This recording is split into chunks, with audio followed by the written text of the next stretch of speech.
Hey guys, John Paulamy here, Actionable Intelligence Alert. Today's May 12th, 2018, and this is my weekly market update. What I wanted to talk about today was the oil price and what we're seeing in the oil markets. And I think it's beyond a doubt now that we are in a new oil bull market. And I think it's kind of funny watching the financial press now play catch up on this. You know, a couple months ago or earlier this year, or even into last year, when we were talking about the supply-demand dynamic and how we thought, or how I thought, that the oil price would be heading up higher, you know, people were talking about lower for longer. Shale was going to be the new marginal producer. Anytime the oil price got above $50 a barrel, all the drilling was going to start in all the shale basins and flood the world with oil. Well, something's not working out based on what the financial mainstream perceived. And what I think is happening here is what I've said in the past. We have exceptional amount of oil demand going on around the world because of coordinated global growth that continues. And we are seeing the various world economic forecasting agencies saying that we are going to see continued growth. Now we are starting to beginning to see a little bit of a slowdown, and that's expected, but we still are in growth mode around the world. And if we have increased growth, we are going to have increased energy demand, and that means higher oil demand. As a matter of fact, the AIA has had to increase their oil demand forecast several times in the last few months, just because oil demand is exploding more than anybody thought. 1.5 million to 1.6 million barrels a day in demand growth. Now you couple that with the fact that, like we've talked about before, there's a problem with supply. We have OPEC and Russia are coordinating their production cuts such that world inventories are coming down.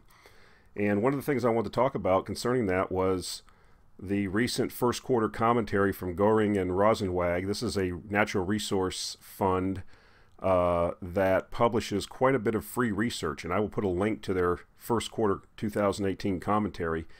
And one of the things they go into in the commentary is a analysis of the oil market. These guys have been extraordinary in their ability to forecast natural resource prices. As a matter of fact, this Goehring guy was featured in Forbes magazine before the last bull market. He called that, last bull market in gold, that is, he called that.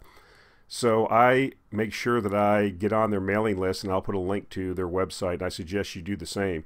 These guys put out 28, 30-page reports every quarter, and they deep dive these natural resource markets like just about no one that I've seen. I wouldn't necessarily say they're contrarians. They're just factually based analysts that look at the way things are and don't have a bias one way or another. So they were in their commentary, they commented on the inventory drawdown that I just talked about over the last 12 months. That's been really underestimated and not really paid attention to by the mainstream financial press. They just have not been on this, and that's what we see. That's the main thing about being a contrarian, is understanding that the consensus view is typically wrong because people have been lazy and didn't actually do the research. So we talk about how much, like the quote here, from the peak reach at the end of February 2017, U.S. core petroleum inventories have drawn down by 170 million barrels, while total OECD inventories, that's basically the developed world inventories, have drawn down by 250 million barrels. And no one's really talking about that. So, you couple increased demand with constricted supply, and you get higher prices. They go on to talk about the dichotomy in the increasing oil price, but the fact that the oil stocks and oil service stocks have not kept up. We've talked about that in previous videos, and that still is valid today. And if you are interested in making money and being a contrarian and speculating, I would suggest to you that the charts show, and I'll show a chart later, that the oil stocks will play catch up to the oil price. Here's that chart right here. The red line obviously represents the price of oil. It's up 25% since late last year. And as you can see, the oil stocks, the black lines represented by the XOP, which is the Exploration and Production Company ETF, oil producers, is lagging by 10%. You would note that if you look at the left of the chart, and if you go back even further, you would note that typically the oil stocks pretty much correlate and track the oil price. So this is even more pronounced if you look at the oil service stocks and like the offshore oil drillers, which is where I am really playing, because some of those stocks are down 80 to 90%. And as I've pointed out in previous videos, when the turn comes in those, and it will come, because these cycles do repeat over time, nothing really changes, there's nothing new under the sun, we will see extraordinary returns in those stocks. Another thing I wanted to point out, Jericho Oil, which is a company that I have profiled in the free portfolio. If you go to the Actionable Intelligence Alert website and look under portfolio, I have a portfolio of free stocks that I've put up there that I'm maintaining for people. It's separate, of course, from the paid newsletter. These are legacy positions that I had from the old website that I'm carrying over. But I do have some oil stocks in there, and Jericho is an excellent speculation. They are playing in the stack play in Anadarko Basin, Canadian and Kingfisher County up in Oklahoma. And they had an annual letter, and they talked about some of the same things that GNR talked about in their report. And that being that it's time now, the providers of capital to the E&P producers have basically said, listen, you're just not going to go out there and just drill for the sake of drilling. There has to be actual returns on the capital invested. And that they point that out. And I think that that's what I've heard from other sources too. I mean, the days of just going out and drill and, you know, increasing production, and my stock options are based on how fast I can grow production, that's over. And people want to see returns on capital. Shareholders want to see dividends. They want to see buybacks. They want to see capital return to them, and not just going into massive debt and just increasing production. So I think that that's an interesting letter. I'll put that up too. If you're interested in that stock is up almost, I think, between 50 or 75% since we bought it, and it's done very well, and I believe will continue to do well in this oil price environment. So this is a chart that kind of stipulates or indicates what I've talked about before. You know, the lack of cash flows, or the constriction of cash flows due to the low oil price, is demonstrated here by the fact that the capital spending by 5 of the major oil companies has gone down by 50% over the last 4 years. So obviously, if you're in an extractive industry such as oil production, that's not going to maintain. At some point, I understand that they have to do that to preserve cash. They have to pay debt. When you're in a depression, we were in one of the worst oil price depressions of all time in this industry. And this is what you would expect to see, a cut in capital spending by half. And that's trickled down to the offshore oil drillers and the other service providers. But in an extractive industry like oil, as we've said before, at some point you have to begin recycling cash flows and replacing barrels that you've produced, or at some point you're out of business. And, you know, guys, this is a cyclical industry. You have to be patient. You can see already, you know, the upswing up to 2014 in capital spending, now the downswing for 4 years.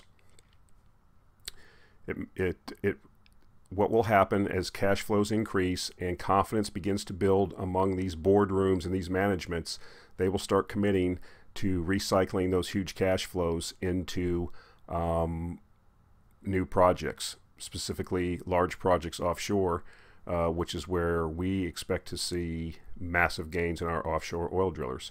The fact remains is that if you look at the earnings reports at a lot of these major oil companies, they're doing exceptionally well, even at $70 a barrel or even at $65 a barrel.